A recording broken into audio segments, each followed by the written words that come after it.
welcome to the Tej Talks podcast. Thank you, great to be here. Great to have you on in almost your office. Almost your indeed. office. Yeah. So shout out to Pin for letting us use their office. So for everyone who might not recognise you, tell me, who are you? Yeah. So I run a business called Crowd Property. We are a property development, property project lender, and we like to do things a little bit differently. We come from the perspective of property professionals ourselves, property people ourselves, and we're building a brilliant lending business for SME property professionals. Awesome. So before we get into the business, let's talk about you briefly. What's your personal background before you created this? Sure. So we're sat in just below our office in Birmingham. This is where we're based. Our team of 32 people that, as you've seen, and it's 2 more joining next week. So I went to university actually in Birmingham, just around the corner in Edgbaston, and did a quant degree, so mechanical engineering. I went into management consultancy. Alongside that, I started investing in property in 2002, growing quite a big portfolio, predominantly in London and the South East. But that was kind of like passive, easy stuff, buy flat, let it out sort of thing. And the game has changed, I think, in property investing now. That was back in the good old days. And then I was in management consultancy for many years, working on corporate strategy and advising private equity funds on buyouts and then corporate strategy of their businesses. I did an MBA at London Business School, and then I started advising on my own basis, and then started investing in property technology businesses, prop tech businesses, and I'm very immersed in that sector as well. And about 5 or 6 years ago, a few of us got together and said, lending's broken, let's do a better job, and that's what we've built. And my next question was going to be, what is the problem you're solving? And I think anyone who listens to me will know how much bridges irritate me, especially certain ones who everyone knows who I'm talking about, and others.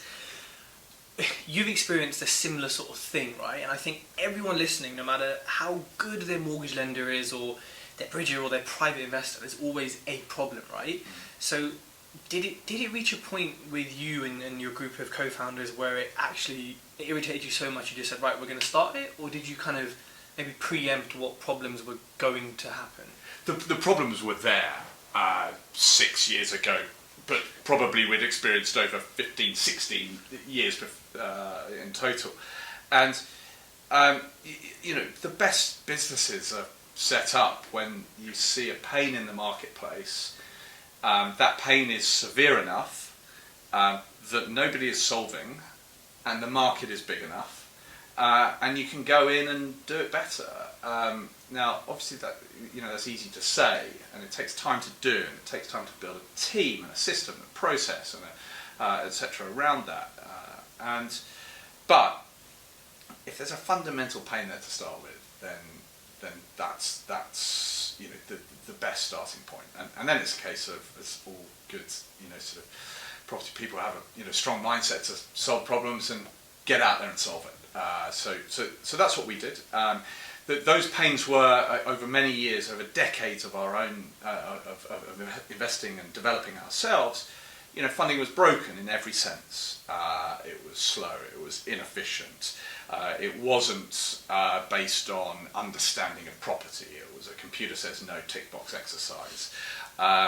It was you could never access decision makers. It wasn't transparent. It didn't feel fair.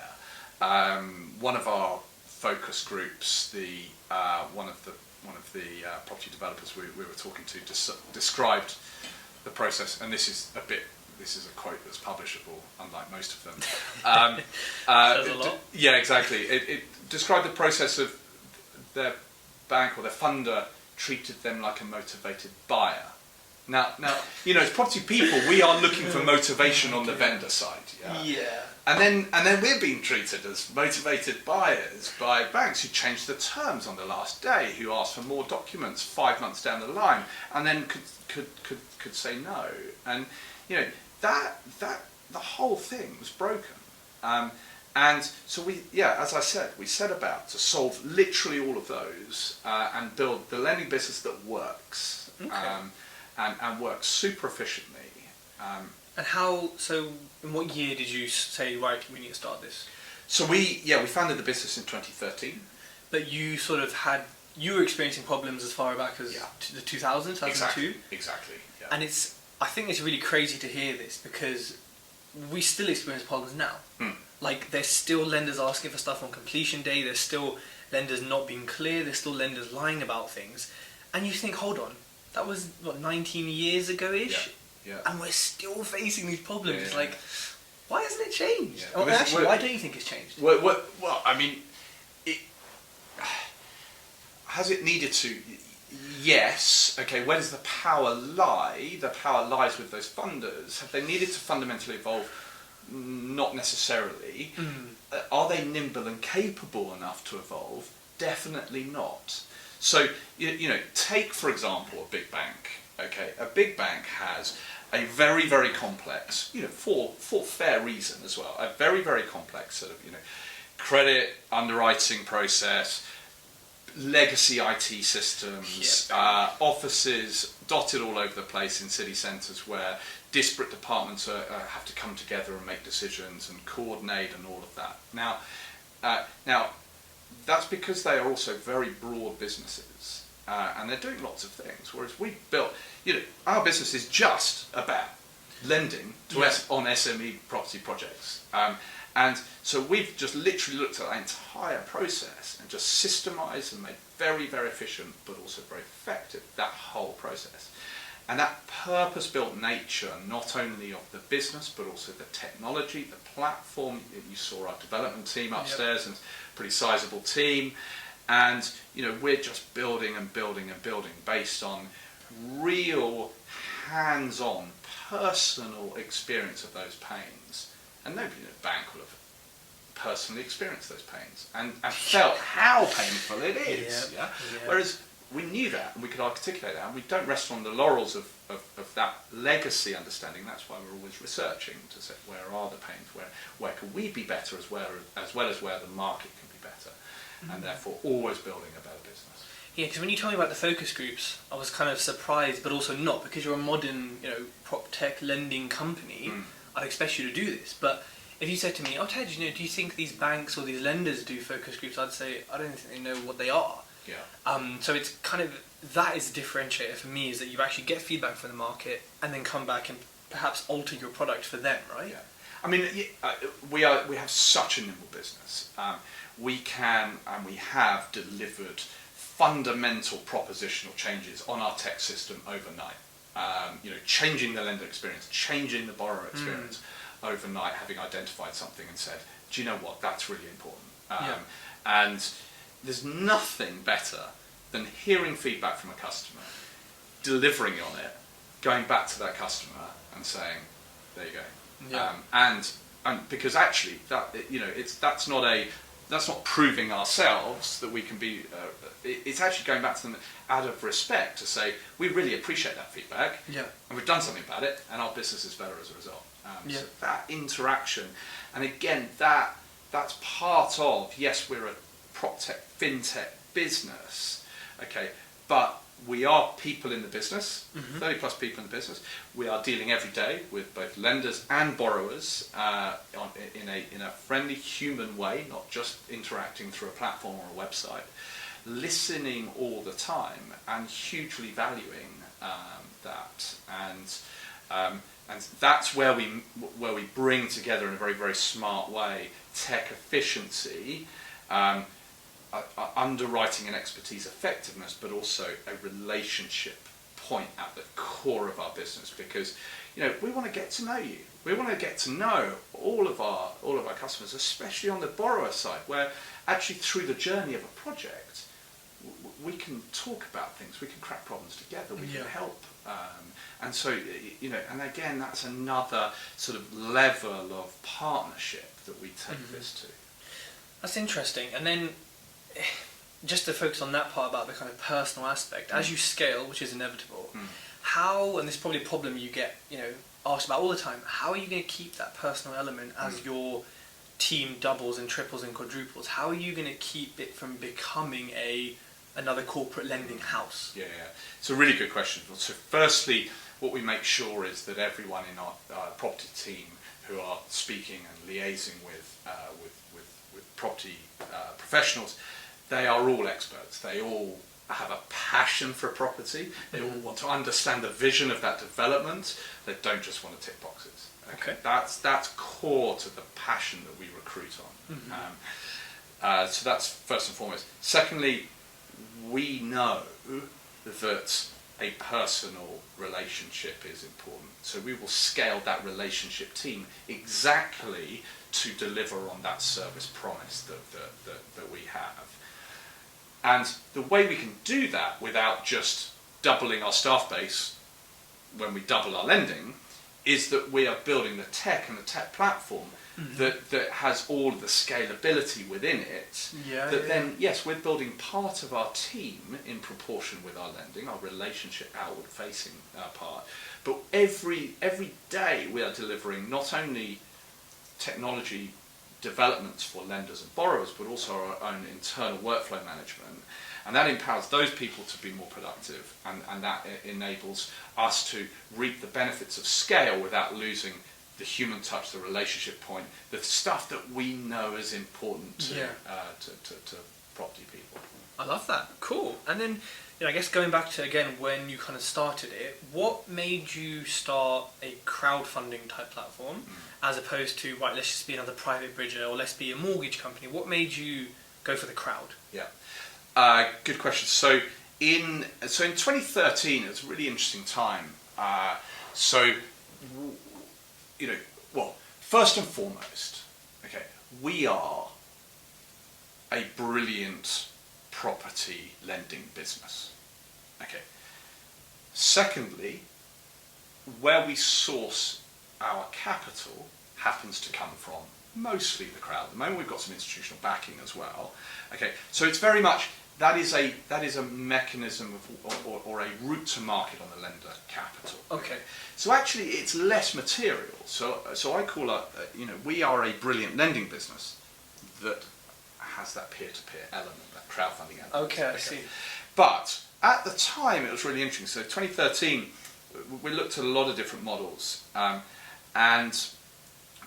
that was when the sort of forefathers of peer-to-peer lending as a sector were really really starting to fly. So Funding Circle and Zopa, who are brilliant businesses, true innovators in their segments, and that democratization of capital was really interesting to us, because not only could we solve, first and foremost, serve the pains that we knew from property perspectives, so deliver the speedy certainty and expertise that property people want when they're talking with their funders, but also everyday people, you, I, my mother, my mother-in-law, everyone, frustration at, sort of returns in the marketplace that were really poor and suppressed. And this spurred us on even more to say, if we get this really right and build a brilliant system, a brilliant tech platform, etc., we can match the supply and the demand of capital really efficiently. And that's kind of what peer-to-peer lending does. So what it does is say, right, we're going to lend out at this rate, and we're going to be so efficient in the middle that we can offer out to retail lenders a great rate, a great secure product, a great proposition. And that is ultimately scalable. And if you actually think, if you step back to the highest level, you say, right, well, what's the alternative? What happened before peer-to-peer lending? Well, people would say, there are loads of different examples of this, but people might say, right, I need to invest some of my money, I don't know where to invest it in, I might go and speak to an IFA. That IFA might say, go and put some money into this fund. That fund might say, I need to put some of that money into a property fund. That property fund will say, I need to go and find some property deals, so I'll speak to a broker. That broker will then go and find some property deals. And suddenly you've got so many people in between the supply and the demand of capital. And all of those people have costs, and they're not doing it for charity, so they need to make money. Yeah. And who does that really impact? Well, it massively impacts the retail lender, you or I, or mothers or whoever, and that just is annoying. So if you match that much more efficiently, then you can deliver a better deal for both. Yeah. And that's the beauty of this marketplace model. And that's, we work on both sides of that. Now, what happens is we've proven ourselves over 5 years with retail lending, and institutions have come knocking on our door saying, actually, guys, you're clearly very good at what you're doing on the lending side. Okay, can we participate? And we have opened our doors to institutions who have got excited about our track record, our expertise, the amount of lending we're doing, the deep relationships we're building with property people. And speaking of the figures, can you tell us some of your interesting figures of how much you've lent, or your default rate, which I believe are almost zero, etc.? First and foremost on that point is, we have a 100% payback track record of capital and interest. Wow. So never lost a penny, and that is from years of growing steadily, assessing well, not pushing money out the door, because you're only a lender if you get the money back in as well. Most importantly, it's not a grant, yeah. Exactly. And so we've been very prudent. We've built those systems about very, very good property lending, and we've funded about £45 million worth of loans going out. That's funded £110 million worth of end property developed, which is over 650 homes built, which is there's about £60 million worth of value add on UK real estate funded, and over £35 million of increased spend in the economy on materials, labour and services. Wow. Okay. From one company. Yeah. And that's just the start. We're scratching the surface of the potential, because what, again, we're building that model that works, that is the best in the market, and this will only grow for very good reason. And most importantly, we're not building enough houses in this country. Without doubt, yep. And the smaller SME property professionals who are building schemes of, say, up to £2-3 million, they are more and more important to delivering that housing supply as large tracts of land get built out. And so we're funding that market where the pain has always been so high with lenders who say, actually, I don't care about those little loans, I care about the big ones. And we are very purposefully positioned there in sub 5 million range, down to, we lend broadly from 100k. And why don't you lend below out of interest? Because there's not enough money to be made? Kind of. It's a bit of a legacy number, really. I mean, if someone walks in through the door and asks for 95, we'll do that. But it comes a point where it does become less economic. But the important thing is, loads of people say it's uneconomic to lend under 5 million. Sure, yeah. So we haven't said as we grow, we'll just increase the size of loans. What we're doing is we're saying, well, as we grow, we're going to make our system very efficient so we can serve this market in the best way possible. So there's a different take on that, on delivering, on creating efficiency rather than just seeking efficiency. And that's a really, really important part of the way we're building this business and the team. Interesting. So if I had a project that was, I don't know, around, let's say I needed to borrow $1 million, what would be the process? I find you through your marketing, I send an email saying, hi, what's the deal? How would it go from then to it being funded? And what are the kind of average timelines from me saying hi to being like, cool, money's in the account? Sure. So first and foremost, the best way to start the process with us is to fill in our online form. Now, I say that slightly flippantly because I don't having just talked about being a relationship-based business, I'm now telling you to go and fill in a form.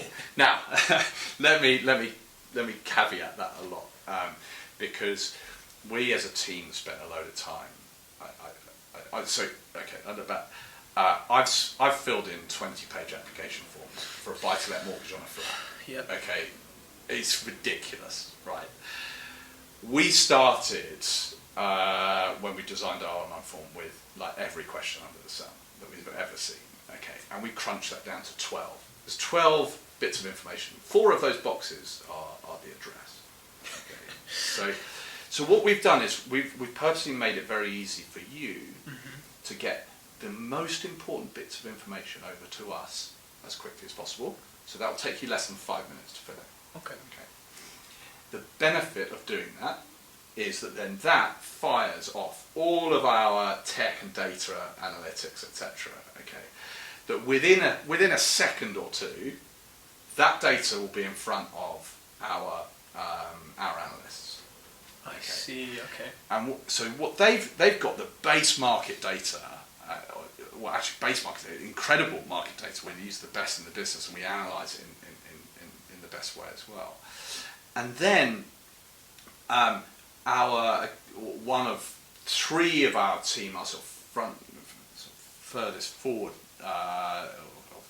frontline team, will give you a buzz and say, okay, great, got your information. And it's probably within an hour or so. Tell us about your project. Tell us about the vision you're trying to do. Yeah. It's not just about the boxes. It's not just about the numbers. It's not just about the address. Tell us about the vision. Let's have a chat about it. Tell us a bit about you, etc. And we'll understand all of that. Okay. And so again, you've had 5 minutes of form, and then you probably have a chat for about 10 or 15 minutes with one of our guys to really understand it. And from that, within 24 hours and probably within a couple of hours, we'll then send you over an email saying, right, we think, based on this information, caveats, subject to survey and legals and things like that, we could lend you this amount in these sort of phases, this against the purchase, this against the drawdowns, it'll be at this rate, this fees, and these are any outline terms that we'd need to have resolved if you've got pre-commencement requirements on the planning or whatever, we'd need those knocked out, etc. And so within a few hours, with 10 or 15 minutes effort, okay, you'll get our view. Yeah. And the most important thing about that is our view will be, we like the project, here are the illustrative numbers, what do you think, let's work with each other on that. Or then there's basically 2 other answers. We might come back saying, actually, no, we don't fund that kind of project. It might be a commercial project, for example. It might be to build a warehouse or whatever. We don't do that. But there are these other guys who do it in the market. Here are their names. We think they're quite good, but we don't take a referral fee. We're just trying to be helpful. And then the third answer will be, and as we talked about briefly upstairs, the third answer might be, actually, we think there are these issues with this project from our data, from our analysis, from our understanding of that asset class, that particular proposition, that age of property or whatever. There are some issues with it. We see these 3 or 4 issues. Let's have a chat about those. Okay, right. You've mitigated the first issue. Great. Okay, you're thinking about that. You haven't thought of these 3. Our counsel to you is that we're worried about those 3. Maybe you want to think, do I want to spend my time on this project? Yeah. Because there's time spent assessing the project for you, but then there's 12 to 18 months of delivering the project, and if we think there's not going to be enough return out of the project, then and we can give you that answer within a couple of hours, that's pretty helpful. Very helpful, yeah. And we don't mind you saying, hey, what do you think about this one? What do you think about this one? Yeah. We're very, very comfortable with that. Because, again, we want to help you out. We want to build a relationship, etc. So, let's assume, we said, right, we like these terms, let's work on this basis. Assuming no pre-commencement requirements, etc. I think the best way, rather than the average time, is probably the quickest time. We've funded a project quite recently where the borrower got in touch with us after they'd bought in auction. Okay. So the gamble had gone down. He'd put the 10% in, okay? Then he thought, I better get some funding on it. Now I wouldn't recommend it. Yeah, maybe the best way to do it. Yeah, exactly. It's just, maybe if I was in that position, I'd be a bit nervous. But so we he submitted the form. We got in touch with him straight away. We went through the entire process of full due diligence by a team of analysts. Formal offer out. Then we listed on our platform. The project funded it on our platform in 1 minute 13 seconds or something, which is nowhere near our record. And we had the money with solicitors to purchase that property in 8 days. From when you said hi on the form. Yes, from first point of contact. That's quicker than the quickest bridges. Yes, Yeah. Exactly. And the most important thing with an auction process, we could do it quicker. I think the legals took a few days on that. But the most important thing with an auction process is that even though he had 26 days, let's not make this last 26 days. It's a painful countdown, yeah. You know, let's get it as soon as possible. So that if there are any wobbles or whatever, we've got plenty of time to resolve it. You know, again, that's really understanding. You know, if we were in these shoes, okay, we would feel much more comfortable. That was closed in 8 days, and we had 18 days just to iron anything out. Yeah. Now, as it happens, we didn't have to iron anything out. So, and that was a good project. So that's our shortest to date. We could definitely beat that if we had to. What should people, in their calculations, put as a timeline if they're working with you, just so they can get it right? Conservatively, what should they put in, I guess? Just to be safe. I mean, you know, we won't be the weakest link. The weakest link, the critical path, will be the legal process and the risk survey. So what I, I mean, basically, we would never be longer than the time to instruct and conduct a RICS survey and to do the legals on a project. Okay. We can fit to all of that. Yeah. And that's typically, that could be, RICS surveys do take quite a bit of time to sort of schedule and things like that. That could be a couple of weeks. The legals could be 2 or 3 weeks. We will definitely, we can do any project in less than that time. The longest we've had from someone getting in touch to it being funded is 17 months. Now that's not because we've taken 17 months to do it. I was going to say. Asking for more information after 16 months, about to say no. But because those guys got in touch with us quite early on in assessing the project. Okay. And they'll say, right, guys, could you just run your eyes over this? And we said, yeah, that looks really interesting, really good. Okay, and they had a load to go through and sort out on the site of the vendor with loads of stuff. Anyway, 17 months later, we funded the deal. But there's a couple of things. There's a bit of a myth that just don't worry. I mean, submit your project, okay, and we'll give you a view. Yeah. We're not charging you for that. We're not keeping marks against your name to say, well, they've submitted 5 now that we're all rubbish. We're going to ignore every single one. We're just trying to be helpful. And a good property person will leverage other people's time and resources. Mm-hmm. So leverage the tech system we've built and our expertise to give you a view on a project within a few hours that will say, shall I waste? When it comes to rate and loan to values, how does it work with you? I think most people listening are familiar with the usual 75% for mortgages and bridges and all that stuff, and I don't know, 1% a month is probably the going rate for a bridge at the moment. Yeah. How does yours differ or vary to that? Because you do pay your lenders quite a healthy return. So how does that aspect work? Yeah. So paying the lenders a healthy return is all down to the efficiency of our business. Okay, and we are totally transparent about the rates to our borrowers and rates to our lenders, and that shows that we don't take much because that enables us to build a trusted brand and a bigger business. So firstly, let's tackle loan to value because that's really important. So we're very much stretch senior finance. Mm-hmm. So we will probably lend more than anyone in the market, and I say that very, very carefully, okay, because we do that because we understand it. Not because we're throwing money out the door. Yeah. Okay, and our track record backs that up. And So, say for example you were buying a let's keep some simple numbers. You're buying £100,000 property, and you are going to spend £100,000 developing it. Okay, and say the end value is £300,000. It's a good project. It's pretty good. Stacks up well. Then not all are like that. And so of that initial purchase, okay, we'll fund 70% of it. Okay, so 70% of the 100 grand you're purchasing. Yes. Okay. So we're giving 70 grand now. Okay.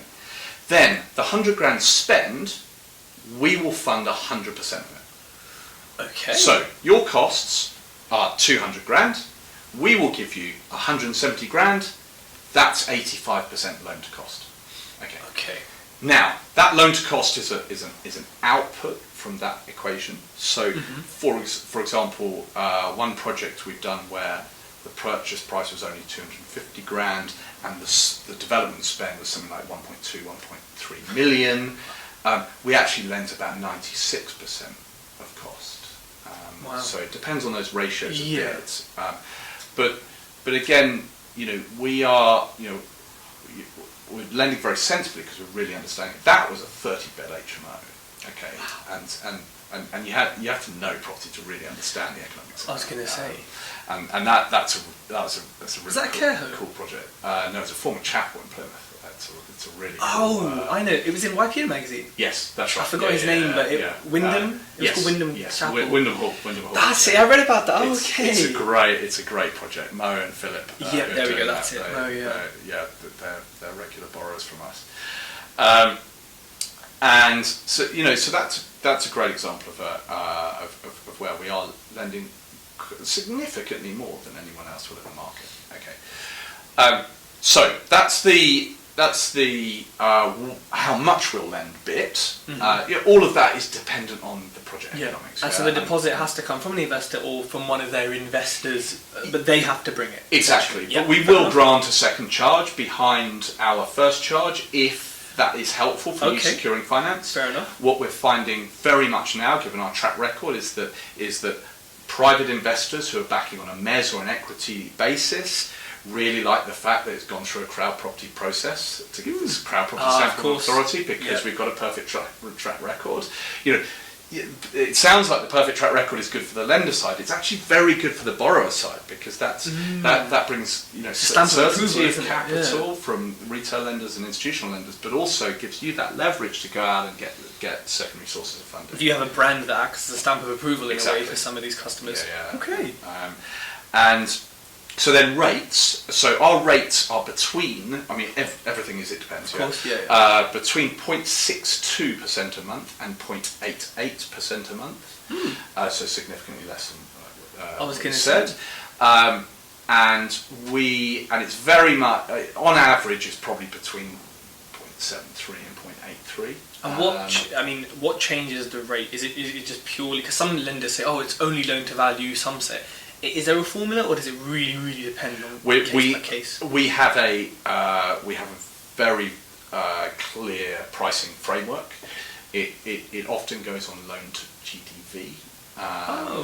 Including roll-up interest. It depends if it's a service bridge, then it'll be on, or a bridge, it'll be on loan to value rather than loan to GDV. A few variances, and then we'll also consider any other because it's not just a numbers exercise. There's also the qualitative aspect of the whole thing, and we may adjust that price matrix a bit with other factors.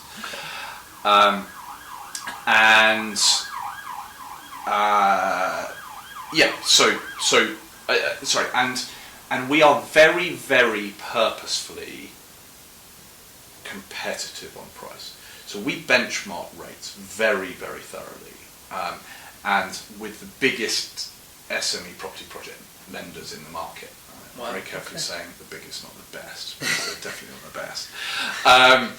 And so because we want to see as many projects as possible, and we want to see the best projects. Of course. We have very competitive rates, therefore that brings the best projects to us, and then we can prove ourselves that we'll smash everyone else on service and speed and etc.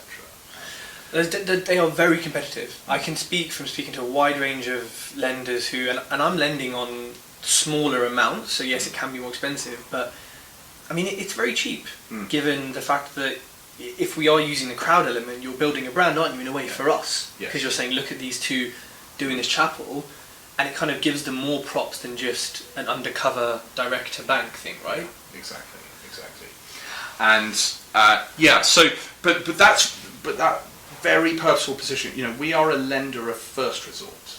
Okay, not the lender that comes in when everyone else has rejected it. That says we'll charge you high rates for a not very good project. I know. Now, that's only going to go wrong.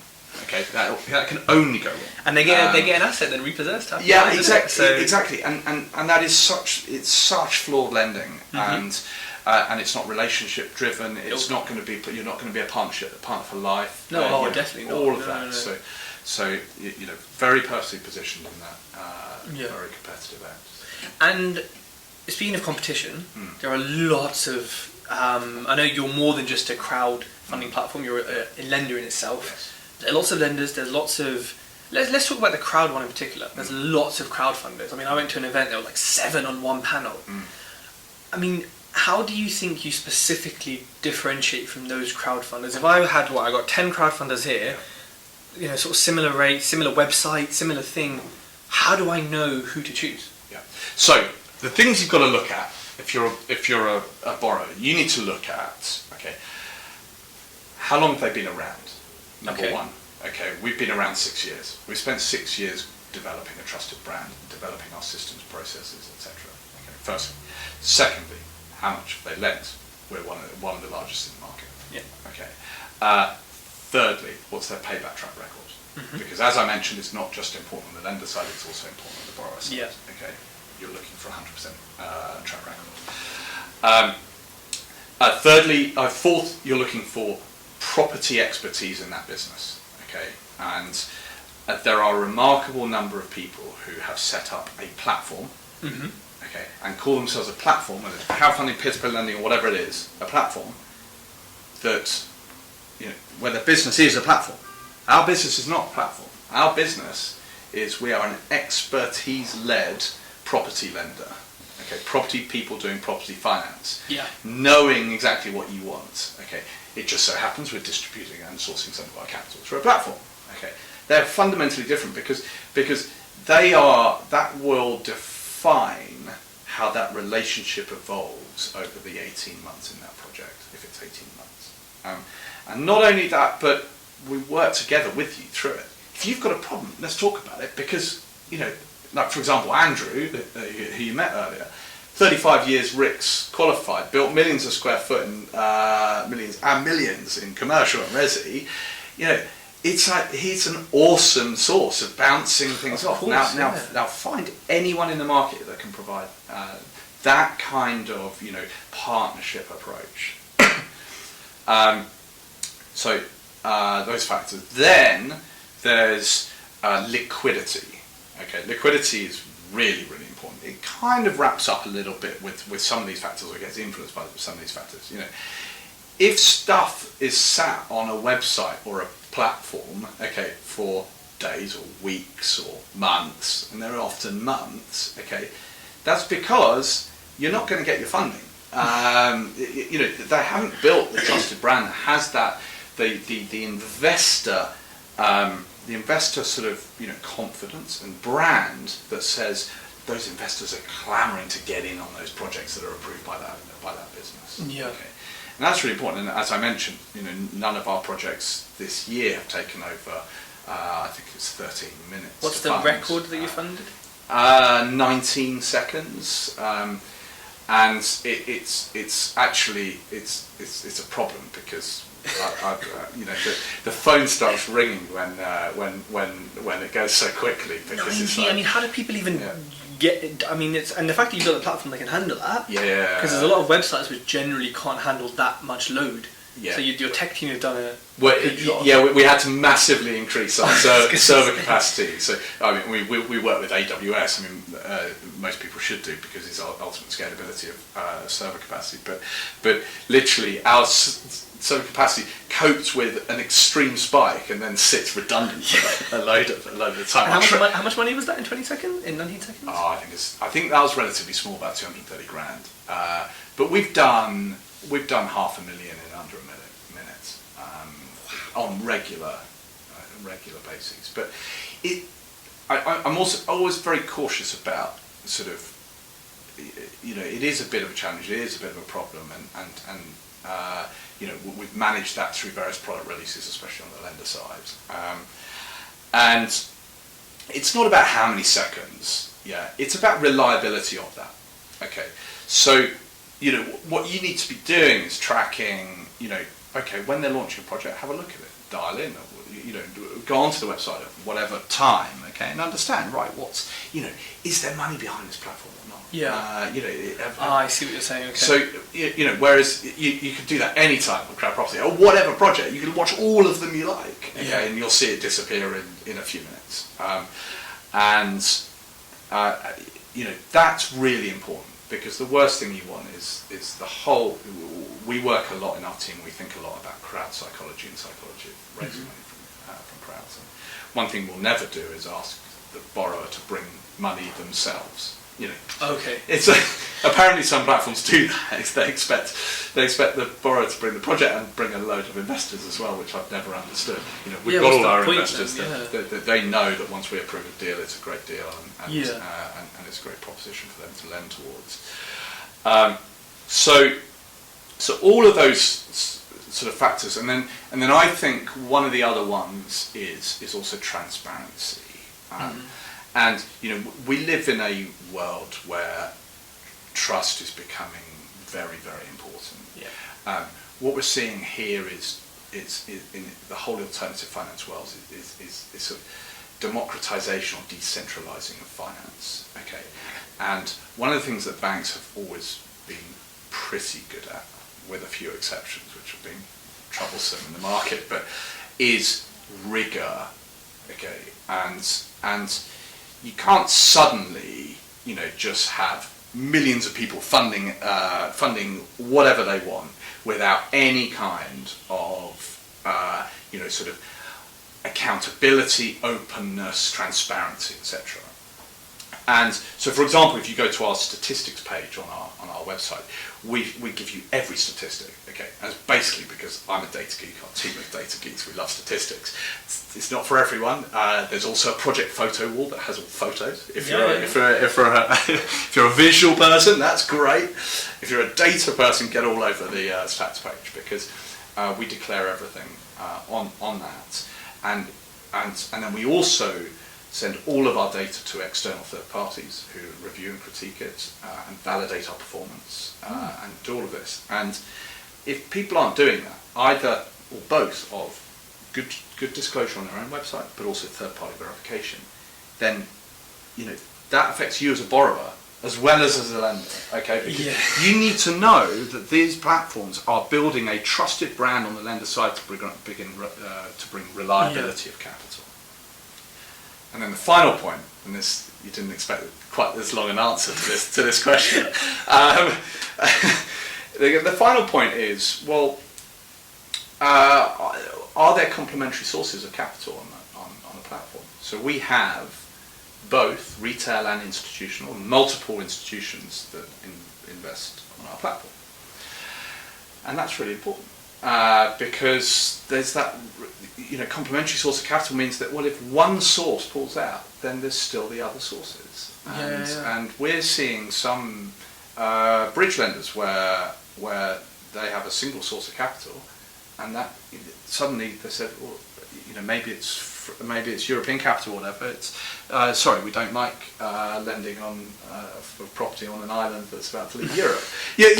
Stuff like that. It's like, right, stop. Okay, I can't lend anymore. Therefore, the borrowers, what happens to them in the process? Yeah, that's really tough. So all of those things. The good news is that as this sector evolves and matures, people both on lender side and borrower side are asking better questions Yes. to really understand these businesses.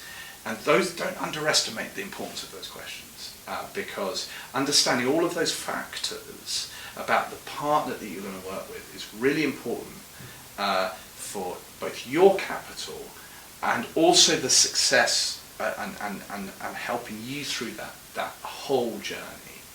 And if you can tick those boxes, then that's a great place to be. That's a good way to narrow some down and maybe have a conversation with them and understand about their expertise and their team. And do they have a team of 3 people tucked away somewhere, or a team like us, which is 32? Building a real amazing business and really building that for the future as well. So, yeah. No, it's a good answer. Yeah. It's a great question, and I do wish and hope that more people ask those kind of questions and create that kind of insight into these businesses, because this is a great source of capital for peer-to-peer lending and crowdfunding, and especially those with multiple sources of capital, because these are nimble businesses, especially ours, that are a better lending business. They will serve the needs better. Absolutely. So my last question is, so we've spoken about rate, loan to values, but now when it comes to type of deal, I think crowdfunding generally, if we look at that aspect in particular, has it comes across in a way that they only want kind of the cool deals, the commercial conversions, the 30-bed HMOs. What if I come along with a buy-to-let that's 100 grand, needs 100 grand of work and is worth 300 grand, vanilla, boring? Would you still fund that? We love that. Perfect. But you're absolutely right. So there are projects that get more exposure and are shared more on social media because it's something a bit different, a bit special, a bit spectacular, a bit interesting, a bit it's sort of and that will get covered in press wider than just social media.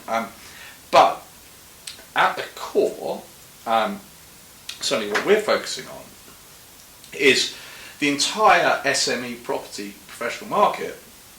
We want every project, okay, and we will fund anything, okay, and that is from the most boring, as you say, and we don't find it boring with Property Geeks, we love it, and whether it's a student HMO in a university town somewhere or whatever, it's quite vanilla, brilliant. Good. Often those projects, okay, one of the terms I actually really like when some borrowers use it, and when I pick it up, it's like, oh great, is some people use cookie cutter as a description of what they're doing.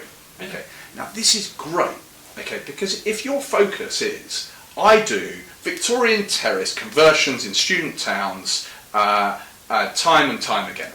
That's what I do and what I focus on. Guess what? Every single one of those you get better every time. Of course. And that's just awesome. Yep. Really, really cool. Now it doesn't mean we don't support people lifting up and going through the sort of the gears of property sizes and project sizes, but that cookie cutter stuff is really cool. There's nothing boring about that, because what you're doing is getting, as I said, better and better. But then not only better in yourself delivering that, but also better than anyone else in the market doing it.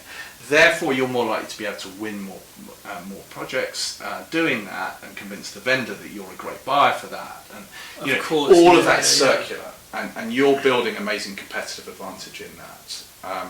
So, sexy stuff gets shared. We love the. We support the buy to let. I love buy to let. So I love the kind of what people call vanilla stuff, because it's a cookie cutter. It's safe.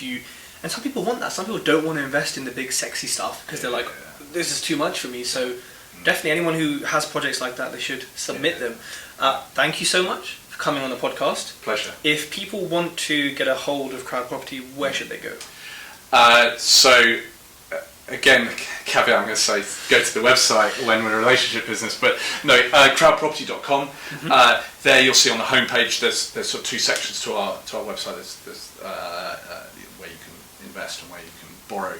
If you click through on borrow, literally you're 2 clicks away from that 12-box application form that within 5 minutes filling that in and 10, 15 minutes of a chat, a helpful chat, will get you illustrative terms, and we'll start that process, that journey together.